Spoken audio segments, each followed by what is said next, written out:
ఎప్పుడు ఒకేలా తింటే మజా ఏముంటుంది. అందుకే కొంచెం బోర్డర్ దాటి టేస్ట్‌లు చూద్దామని ఈ పాడ్ థాయ్ నూడిల్స్ చేశాను. సింపుల్‌గానే చేయొచ్చండి ఈ బిహైండ్ ద రెసిపీ చూసి. ముందుగా ఒక పెద్ద బౌల్‌లో 1 లీటర్ వాటర్ వేసి 2 spoons salt and 2 spoons olive oil or normal oil add చేసి వాటర్ బాగా బాయిల్ అయ్యాక నూడిల్స్ వేసుకొని కుక్ చేసుకోవాలి. ఇప్పుడు ఒక ప్యాన్‌లో కొంచెం ఆయిల్ వేసి అందులో నేను carrot, purple cabbage and capsicum add చేశాను.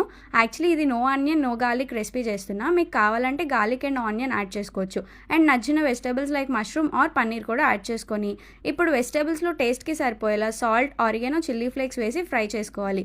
ఇప్పుడు ఒక మిక్సింగ్ బౌల్లోకి 8 స్పూన్స్ చింతపండు రసం, 2 spoons soya sauce, 2 spoons vinegar, 2 spoons peanut butter and 2 spoons red chilli sauce వేయాలి.